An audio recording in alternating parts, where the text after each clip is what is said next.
오늘 어버이 주일입니다. 한 주일학교 교사의 헌신적인 여자 교사의 그 헌신적인 삶을 기념하는 그날에 그의 자녀가 카네이션을 이렇게 드렸다고 해서 그때서부터 시작한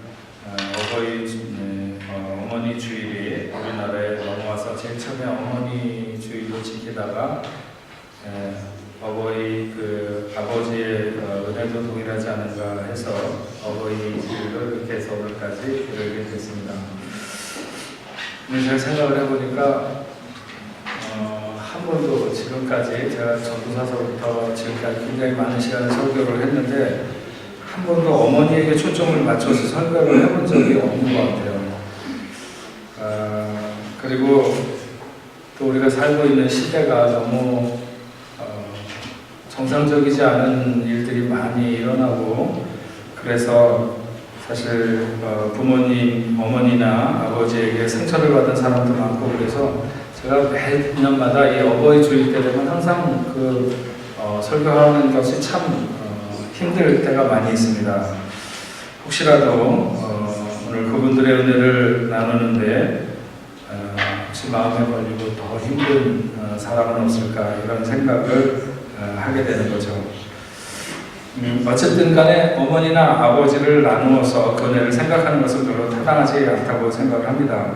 하지만 오늘 자식을 향한 어느 어머니의 간절한 소원을 중심으로 해서 여러분들과 잠깐 하나님의 말씀을 나누고자 합니다. 저희 교회 중고등부 학생들이라든지 청년들도 많고 그래서 부모와 자식 간의 관계를 잘 정립하는 게 굉장히 중요하다고 생각을 하고 그래서 오늘 다시 한번 부모님과 우리와의 관계를 생각하면서 하나님께 감사하는 그런 시간이 되었으면 좋겠습니다. 탈무드에 보면 인생을 세 시기로 나눈다고 합니다. 소년기가 있고 청년기가 있고 그 다음에 장년기가 있는데 소년기는 부모를 위해서 살고 청년기는 자기를 위해서 살고 장년기는 자식을 위해서 산다 이렇게 얘기를 합니다. 청년기에 자기를 위해서 사는 것도 맞는 말인 것 같고 장년기에 자식을 위해서 사는 것도 맞는 것 같은데 소년기에 부모를 위해서 산다는 게 무슨 말일까요? 소년이라고 하는 어린아이 때가 인생에서 가장 이기적이고 자기만을 아는 시대인데 어떻게 해서 이때를 부모를 위해서 산다고 이렇게 얘기를 했을까? 그건 아마도 이런 생각을 해보게 됩니다. 소년기에는 정말 별것 아닌 것을 해놓고도 부모를 위해서 큰 공로나 세운 것처럼 이렇게 생각하는 시기입니다. 예를 들어서 자기 책상을 정리하거나 자기 방을 정리해놓고는 마치 부모를 위해서 큰 일을 해준 것처럼 그러다가 정말 학교에서 성적표라도 잘 나온 것을 하나 들고 오게 되면 마치 자기가 부모를 위해서 엄청난 일을 한 것처럼 그래서 성적이 올랐으니까 핸드폰을 새로 사달라든가 아니면 컴퓨터 하는 시간을 늘려달라 이런저런 유세를 보통 떠는 게 아닙니다. 끊임없이 부모의 관심을 유도하면서 자기의 생이 마치 부모의 생애에 밀착되어 있는 그래서 부모의 기쁨을 위해서 자신이 희생양이 되고 있다라고 하는 그렇게 생각하는 시기가 바로 이 시기가 아닌가. 어쨌든 부모는 아이들이 그러든지 저러든지 거기에 대해서 시비 걸지 않고 그저 그들의 말대로 그대로 받아들이며 정말 그렇게 여기면서 살아가게 됩니다. 그것은 자기 자신을 위해 사는 청년의 시기를 거쳐서 자식을 위해서 산다고 하는 장년의 시기가 되어 보니까 아이들에게 오해받는 그 시간이 가장 기쁘고 존재의 가치를 가장 많이 가질 수 있는 행복한 시간임을 그때 가서 깨닫게 되는 것이죠. 하나님이 인간의 순환을 참 기묘하게 만드셔서 가장 철없는 존재를 끌어안을 때 우리의 인생이 가장 가치 있도록 그렇게 하셨습니다. 자식이 훌륭하게 성장해서 뭐 훌륭하게 성장하지 않아도 나이 먹어서 어쨌든 저도 엊그저께 어버이날이라고 아들이 멀리서 이렇게 전화가 와가지고 난 얘가 왜 전화를 했나 그랬더니 어떻게 별일 없으시죠? 뭐 그러면서 이렇게 인사를 하고 그래서 별일 없다 너도 잘 있지? 그래서 잘 있어라 그리고 이제 끊었는데 또 문자를 바로 보내가지고 뭐 감사합니다, 사랑합니다, 뭐 이러면서 안 하던 짓을 이렇게 해놨더라고요. 근데 보니까는 어버이날이라고 연락 온 거 같아요. 근데 걔가 그렇게 나이 먹어가지고 이제 자기도 이 부모님의 은혜를 기억해야지 이렇게 생각하는 이 나이 된 그런 모습도 굉장히 훌륭하지만 그러나 제가 잊을 수 없는 것은 오히려 걔가 정말 2살 때, 3살 때 막 우리 성식이는 침을 많이 흘렸습니다. 침을 그냥 하여튼 그래서 얘 뭐 개구리를 잡아먹어야 되지 않나 이런 생각을 할 정도로 침을 많이 흘렸는데 그 침이 질질 흐르는 그 입을 제 볼에다 갖다 대면서 뽀뽀를 하던 그때 그 사랑을 넘어설 수는 없는 거예요. 지금 아무리 잘해도.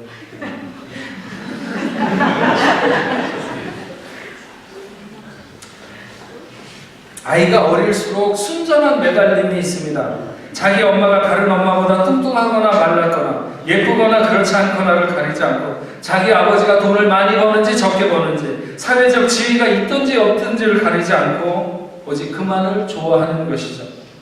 그 시기가 인간에 있어서 가장 연약한 시기지만 어쩌면 그런 시기에 부모에게 가장 큰 기쁨을 주는 시간이 아닌가 이렇게 생각을 합니다. 아이가 부모의 모양을 가리기 시작하면서 부모의 사회적 지위를 따지기 시작하면서 순전한 기쁨은 퇴색되기 시작하는 것이죠.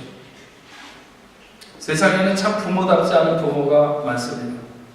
자식을 위해 살던 청년의 시기에서 자식을 위해서 살아야 되는 장년의 시기로 넘어가는 것이 인생의 순환에 있어서 너무나도 자연스러운 일인데 나이는 충분히 그럴 나이가 지났음에도 여전히 자기만을 위해서 살려고 하는 그런 삶을 사는 그래서 자식에게 아픔이 되고 부끄러움이 되는 이 시대에 그런 부모들이 더러 있습니다. 그러나 대부분의 부모는 본능같이 자신의 부모의 위치를 찾아서 사는 것입니다. 그저께 TV에 나와서 사람들이 얘기하는 걸 잠깐 봤습니다. 어떤 사람이 임신 5개월에 유산을 하게 됐다고 그래요. 유산을 한 것도 어쨌든 출산을 한 거나 비슷하니까 그 유산을 하고 병원에 누워 있는데 밤중에 다른 방에서 아기의 울음소리가 들리면 자기도 모르게 일어나서 그 방을 향해서 걸어간다는 것입니다. 그리고 그 문에 이렇게 귀를 대고 아이의 울음소리를 듣는다고 하는 것이죠. 그리고 막 들어가서 문을 열고 들어가서 한 번만 안아보면 안 되겠느냐고 이렇게 말하고 싶은 충동이 막 올라온다고 하는 것이죠. 그래서 자기가 그 병원에 더 있다가는 정말 정신병이 들겠다 이렇게 생각을 해서 퇴원을 하게 됐다 이런 얘기하는 걸 들었습니다. 그러고 싶은 어미의 본능 같은 것이 있는 것이죠. 부모는 자식의 본능 같은 끌림과 헌신의 자세, 기꺼이 자식을 위해서 자기를 내놓을 각오가 준비되는 것이 부모인 것입니다. 중국에서 지진이 일어났는데 그 무너진 집을 들추다 보니까 어떤 여인이 기도하는 자세로 웅크리고 있는 것을 발견했습니다. 그런데 놀랍게도 그 밑에 그 아기가 웅크린 엄마의 보호 속에 아직 살아있었던 것입니다. 그 어머니의 옷 속에 있는 핸드폰이 있어서 켜보니까 불이 들어왔고 거기에 그렇게 쓰여 있었습니다. 만약 살아남는다면 내가 너를 사랑한다는 사실을 기억해주려. 죽어가면서도 아이에게 마지막으로 사랑한다고 말하고 싶었던 엄마.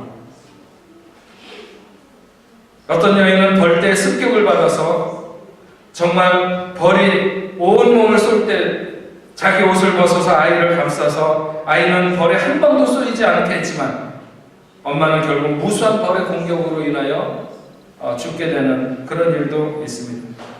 많이 배우고 그 자격을 인식해서가 아니라 본능적인 부모에게 그 길을 가는 게 부모라고 하는 것입니다.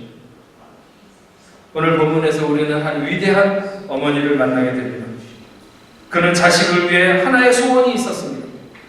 뛰어난 재능을 달라고 하는 것도 아니고 좋은 학교에 입학할 수 있게 해달라고 하는 것도 아닙니다. 다만 정상으로 돌아오게 해달라고 하는 것입니다. 그냥 평범한 아이들처럼, 그냥 다른 집 아이들처럼 그냥 정상으로만 돌아올 수 있게 해달라고 하는 것이 소원이었습니다. 그 딸아이가 귀신에 들렸습니다. 자신의 말로 아주 흉악한 귀신에 들렸다고 했습니다. 귀신과 연관된 것은 저주와 연관된 것으로 받아들이던 그런 시대였습니다. 얼마나 많은 시간에 주변의 사람들로 인하여 그가 배척받았으며 쑥덕거림을 받았는지, 자기에게 있는 다른 모든 자식이 멀쩡해도 엄마는 이 귀신 들린 이 딸에게, 그리고 그 귀신 들린 딸을 절대 포기할 수 없었던 것입니다. 아는 사람은 알겠지만 귀신이 들렸다고 하는 것은 어린아이든지 어른이든지 감당이 안 되는 것입니다. 모두를 불안하게 하고 모두를 힘들게 하고, 이게 귀신 들린 나이의 모습입니다. 이 딸의 불행을 엄마는 모두 떠안았습니다. 그리고 얼마나 몸부림쳤는지 충분히 짐작하고도 남을 수 있습니다. 그런데 이 딸의 불행을 엄마는 결국 해결해내고 있는 것입니다. 주님께서 이 딸의 어머니에게 이렇게 말씀합니다. 여자여 내 믿음이 크도다. 여자여 내 믿음이 크도다. 내 소원대로 되리라 하시니. 여기 성경 헬라 원문을 보면 메갈레 수헤 피스티스라고 하는 그 여성 명사 믿음이라고 하는 것을 형용하는 메갈레는 메가라고 하는 말 우리가 많이 쓰는데 10의 6승 100만 배를 나타내죠. 그래서 1볼트의 100만 배를 1메가볼트라고 이렇게 얘기하고 1톤의 100만 배를 1메가톤이라고 우리가 말합니다. 그의 믿음이 얼마나 컸느냐, 그 여인의 믿음이 메가톤급이었다고 하는 것입니다. 보통 사람들이 가진 믿음이 1이라면 그의 믿음은 메가톤급의 믿음을 가졌다고 하는 것이죠. 엄청난 믿음을 말하는 것입니다. 도대체 그런 믿음이 어디서 왔는가? 여기 말씀해 보면 내 소원대로 되리라. 내 소원대로 되리라. 그 딸을 향한 그 어머니의 소원이 얼마나 강했는가 하는 것을 알 수가 있습니다. 한마디로 말하면 대단했습니다. 그래서 예수님이 그에게 그렇게 냉정하게 대했을 때 그의 소원이 무엇이며 그 소원을 들어주신 이가 누구라는 사실을 알 이상 그로 하여금 도저히 물러설 수 없게 만들었던 것입니다. 제자들이 시끄럽다고 쫓아버리려고 할 때, 개보다 못한 취급을 당할 때 그는 오직 딸을 위하는 엄마의 마음을 유지하면서 끝까지 뒤로 물러서지 않는 것을 볼 수가 있습니다.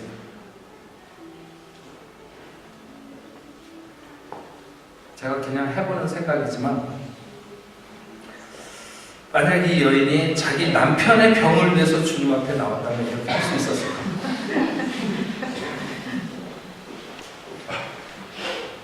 아마 그렇게 못했을 것 같습니다. 하지만 그럴 수 없었다 할지라도 크게 문제되지 않습니다. 자식을 향한 부모의 마음이나 딸을 향한 엄마의 마음이 어떤가 하는 것을 우리가 아는 것이 중요하기 때문입니다. 남편은 자식과 다를 수 있습니다. 그 딸의 처절한 모습을 보는 고통은 매 순간 그 어머니로 하여금 미치지 않으면 견딜 수 없는 순간으로 몰고 갔을 것입니다.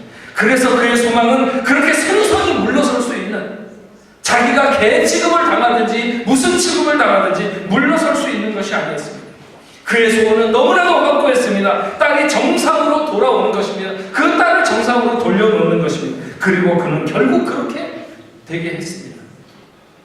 그의 소원이 그렇게 되게 했고 그의 강한 소원이 주님 앞에 물러설 수 없게 했기 때문에, 그리고 그것이 그의 믿음으로 인정되었다고 하는 것이죠. 저는 오늘 이 본문의 여인이 성경에서 얼마나 특별한 여인으로 취급받는지 잘 알고 있습니다.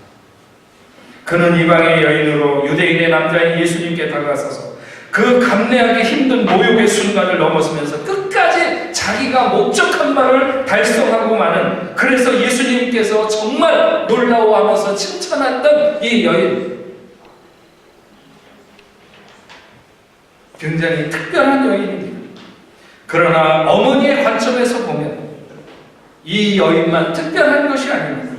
모든 어머니가 같이 품고 있는 마음인 것입니다. 딸이 귀신 들렸다고 한다면 어느 어머니나 할지라도 그의 마음을 새카맣게 탔을 것이고, 딸을 낳게 할 수 있다는 소식을 들었을 때 그는 무엇이든지 희생해서 그 딸을 고치려 했을 것이고, 무슨 수를 써서라도 그 딸을 고치려고 하는 마음에서 어머니는 모두가 다 같은 마음을 갖는다고 하는 것이죠. 그러므로 우리는 모두 동일한 어머니의 자녀들입니다. 자식을 위해서라면 무슨 희생이라도 감내하는 어머니의 자녀들인 것입니다. 또 그런 아버지들의 자식이기도 합니다. 오늘 우리 변정준 집사님이 나오셨는데, 우리 아내 되는 수영자매가 임신 중입니다. 입덧이 굉장히 심해서 지금 몇 달 만에 아마 처음 나온 것 같아요. 물론 입덧이 심하지 않은 사람도 있습니다. 그리고 12달 내내 엄마를 병원에 눕혀놓는 그러면서 나오는 아이들도 있습니다. 근데 제가 생각하기에 제가 본 사람들 중에 우리 수영자매도 상당히 아이가 엄마를 입덧을 심하게 하면서 세상에 나는 것 같습니다. 나중에 우리 변정준 집사님 애가 커가지고, 세상에 나와서 커가지고 그 아이한테, 야, 너 예전에 너희 엄마가 너 가졌을 때 입덧을 얼마나 심하게 했는지 아니? 그렇게 얘기하면, 그래요? 그래요? 그럴까요? 아니면 그랬어요? 그렇게 힘드셨단 말이죠? 우리 엄마 너무 힘들었겠네요 하면서 눈물을 글썽글썽 그럴 것 같습니다. 걔가 아무리 효자로 크고 효녀로 커도 그냥 그래요. 여러분한테 한번 물어보겠습니다. 여러분 어머님이 여러분을 낳으실 때 입덧으로 고생 많이 했어요. 여러분이 갑자기 슬퍼집니까? 갑자기 어머니가 너무 안타까워서 안 됐다는 생각이 듭니까? 대부분의 자식들은 자기가 어떤 과정을 거쳐서 오늘에 이르렀는지 모릅니다. 입덧은 심하지 않았지만 잔병치레가 많아서 힘들게 했을 수도 있고, 이런저런 것으로 수없는 날밤을 새우게 하면서 커왔던 시간들을 아는 사람은 대부분 없습니다. 자기가 자식을 낳아서 똑같이 그 자식을 기를 때쯤 되면 조금 이해하게 될까? 그때쯤 되면 부모의 마음을 조금 이해하게 되죠. 누가복음 7장 11절 이하에 보면 주님께서 나인성 과부의 독자를 살리신 것이 나옵니다. 그 여인은 예수님에게 오늘 수로보이니게 여인처럼 큰 믿음을 보였다고 하는 그런 기록이 없습니다. 하지만 주님은 그 여인을 보고 그 아들을 살리셨다고 기록하고 있습니다. 그 여인의 소원이 무엇인지를 아셨습니다. 그 여인의 뼛속까지 저리게 하는 간절함, 차마 말로 할 수는 없지만, 죽은 자식 장사 지내러 나가는 아들을 살려달라고 할 수는 없지만, 그러나 그 마음에, 그 처절하게 울면서 따라가는 그 어머니의 마음을 주님은 아셨기 때문에, 그 소원에 묻어나는 슬픔이 얼마나 지독한지 주님은 그냥 지나칠 수가 없었던 것입니다. 어머니에게는 그런 힘이 있는 것입니다. 우리는 모두 그런 어머니의 자녀로 태어난 것입니다. 자식이 아프면 자신이 아픔의 덩어리가 됩니다. 자식이 슬프면 자신이 슬픔의 덩어리가 되는 그런 어머니 밑에서, 그런 아버지 밑에서 우리가 태어난 것이 분명, 이런 분들이 부모입니다. 에베소서 6장 1절에서 3절에 자녀들아, 주 안에서 너의 부모에게 순종하라. 이것이 옳으니라. 내 아버지와 어머니를 공경하라. 이것이 약속 있는 첫 계명이니 이로써 내가 잘되고 땅에서 장수하리라. 하나님은 부모란 어떤 존재인지, 그의 본능에 무엇이 있으며 자녀를 향해서 어떤 반응이 자연스럽게 일어나는지 너무나도 잘 아시기 때문에 부모에게 순종하는 것을 옳은 것이라고 규정하고 있습니다. 그리고 땅에서 잘되고 장수하는 축복을 거기에 약속하셨습니다. 앞에서도 말한 것처럼 세상이 너무나도 정말 너무나도 험해서 우리의 지난 시간이 부모와의 관계가 불편하거나 힘들었을 수도 있어요. 그러나 우리가 살아가야 되는 시간, 내가 새롭게 만들어가야 되는 부모와 자식과의 관계도 남아있고, 틀림없이 성경은 이런 부모와 자식과의 아름다운 관계 속에 우리의 삶에 축복이 있다고 말씀하고 있습니다.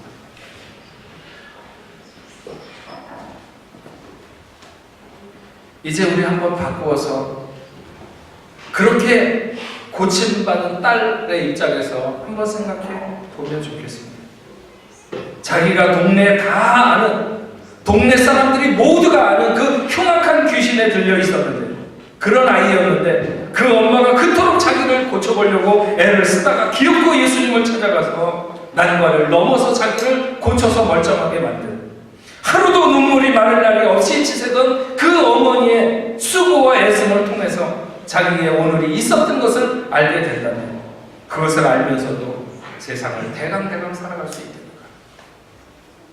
지진이 일어나서 집이 무너져 내리는데 자기를 보호하기 위해서 몸을 웅크려서 자기는 죽어가면서 보호하고 죽은 그 엄마를 아는 자식이, 그러면서도 마지막으로 자기를 사랑한다고 말하고 싶어 했던 그 엄마를 기억하는 자식이 세상을 대강대강 살아갈 수 있겠느냐는 거죠. 자기는 옷을 다 벗어서 벌에 그렇게 벌집이 되도록 쏘여서 죽어가면서 자기 자식을 그래서 자기가 살아난 것을 안다면 그 아이가 세상을 그렇게 그냥 그렇게 살아갈 수 있겠느냐는 것이죠. 우리는 모두 본능적으로 위대한 사랑에 의해서 세상에 살게 되었습니다. 결코 대강 적당히 그냥 그렇게 세상을 살아갈 수는 없다고 하는 것이죠. 반드시 남이 알아주는 그런 인물이 되어야 된다고 하는 것을 말하는 것은 아닙니다. 그래도 늘 새롭게 오늘 서서 다시 한번 돌아보며 반성하고 세상을 향기롭게, 또한 위대한 어머니로 위대한 아버지로의 준비를 해나가는 삶이 되어야 된다고 생각합니다. 제가 읽은 글에 이런 얘기가 있습니다. 어떤 여자, 이제 8살이나 7살 정도 된 그런 아이가 아버지의 손을 붙잡고 국밥집에 아침 일찍 들어섰습니다. 주인이 보기에 한눈에도 그들은 거린이었고 부자지간이었고 아버지가 장님인 것을 알았습니다.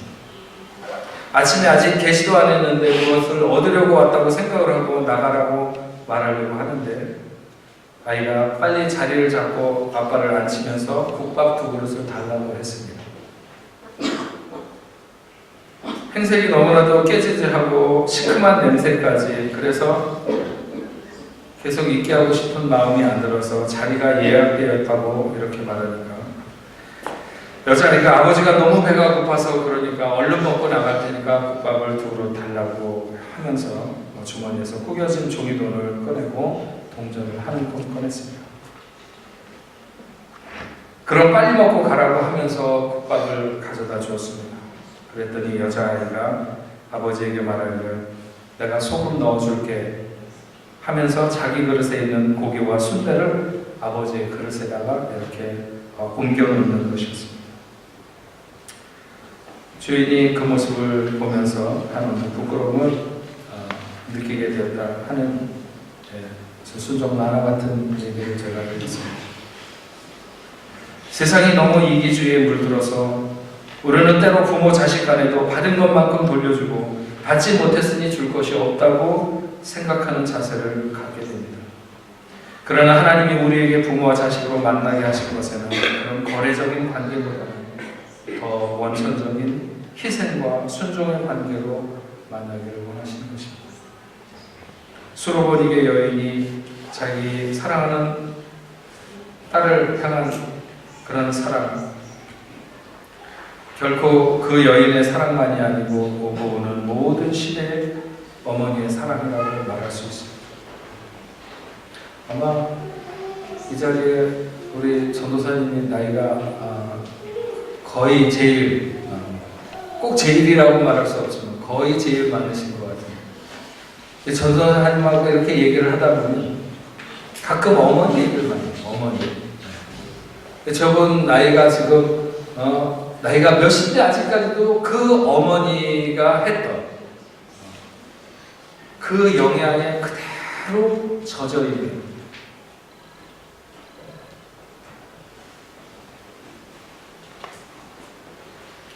우리에게 생명을 주신 부모님의 사랑을 다시 한번 깊이 감사하고 주 안에서 순종을 다짐하고, 또 철들어서 부모님에게 효도하려고 생각해보면 부모님은 이 세상에 계시지 않는다고 하는 말처럼 우리 더 늦지 않는 시간에 부모님의 마음을 조금이라도 기쁘게 해드리기 위해서 마음을 기울일 수 있는 저와 여러분이 되시기를 주님의 이름으로 축원합니다.